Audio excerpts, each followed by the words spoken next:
Today, we're cracking open a can of PepsiCo's first quarter earnings report for 2024. Let's analyze the ingredients and see if this beverage giant is brewing up a strong year. Yeah, right. PepsiCo started 2024 in a positive way, exceeding analyst expectations on both earnings per share and revenue. The company reported EPS of $1.61, which is 9 cents higher than what analysts predicted. Revenue also came in stronger at $18.25 billion, surpassing estimates by $140 million. But what's the secret behind these numbers? Let's dissect the report and see what's beneath the surface.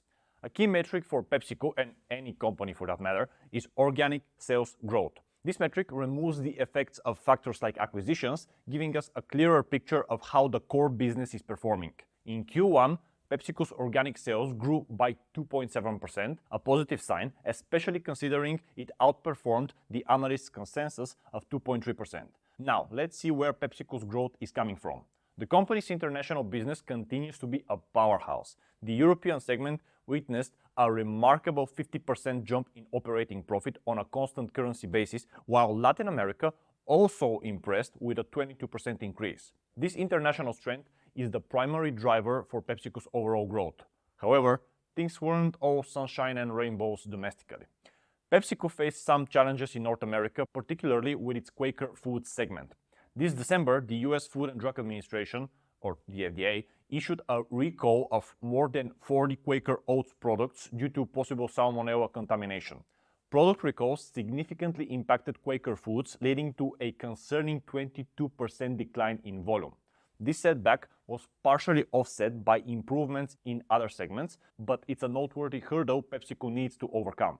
Speaking of volume, which refers to the actual quantity of products sold, we see a bit of a mixed bag of chips situation. On the beverage side, volume remained flat compared to last year. This could be due to a number of factors like increased competition from other beverage companies or consumers shifting their preferences towards healthier options. The convenient food segment, which includes popular snack brands like Lay's, Ruffles, Doritos, and others, saw a slight decline in volume of 0.5%. This could be a cause for concern, but it's important to consider that the Frito-Lay division had a stellar year in 2023. So, comparisons might be a bit skewed due to the high base effect. Despite some challenges on the volume front, PepsiCo managed to improve its profitability. Operating profit, when adjusted for currency fluctuations, increased by 5% in Q1. This demonstrates the company's ability to manage costs effectively and squeeze more profit out of each sale they make. Moving forward, PepsiCo maintained its full-year guidance for 2024. The company still expects at least 4% organic revenue growth, beating the consensus. They also reaffirmed their commitment to at least 8% core constant currency EPS growth. This shows confidence in their ability to deliver strong financial performance throughout the year, and most importantly for us, investors, to keep supporting the dividend increases they've been doing for the past 50 years. Speaking of that, PepsiCo remains committed to keeping their shareholders happy. The company plans to return a total of $8.2 billion to shareholders in 2024 through a combination of $7.2 billion dividends and share repurchases in the amount of $1 billion. If we compare that to the dividends they paid for 2023, which were $6.68 billion, this means that we can expect, according to the management's plans of course, between 7 and 8% dividend increase again from this consumer staples giant. Bearing in mind that this has been the average annual growth rate for the past 3 and 10 years for the dividend, and this is a company that is over a century old, I personally am pretty happy with the result. This demonstrates the company's confidence in its future cash flow generation and its commitment to rewarding those who have invested in them. Also, it shows they continue to stay relevant and grow after more than a century of existing as a company and after 50 years of paying an increasing dividend. By the way, if you want to see more quality companies, some of which, unlike PepsiCo, you probably have not heard of, you can check my 4 favorite current stocks and ETFs report in the description. Let's take a closer look at the 2 areas that cast a shadow on PepsiCo's otherwise positive quarter. The Quaker Foods product recall was a significant setback, as I said already. While the exact details of the recall haven't been made public, a 22% decline in sales suggests it was a serious issue. PepsiCo needs to regain consumer trust in the Quaker Foods brand, and that likely involves transparency about the recall and a commitment to stricter quality control measures going forward. The flat beverage volume is also a point of concern.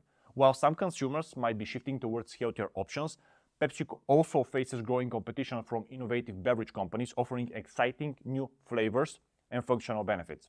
The company, in my opinion, needs to analyze consumer preferences and consider product innovation strategies to reignite growth in the beverage segment. This is something they have proven they can do to stay relevant, so I will be looking forward to it. So PepsiCo finds itself in a situation where they need to navigate some choppy waters. The international markets are a bright spot, and continuous focus there will be crucial. However, they cannot afford to neglect the USA market, particularly the challenges in the Quaker Foods and the flat beverage volume.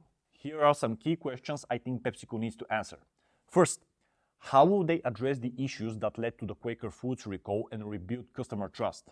Second, what strategies will they implement to reignite growth in the beverage segment? And third, how can they leverage their international success and translate it into even stronger domestic performance for the USA market? The ability to address these questions and execute on their full-year guidance will be key to maintaining investor confidence in 2024 and beyond, in my opinion.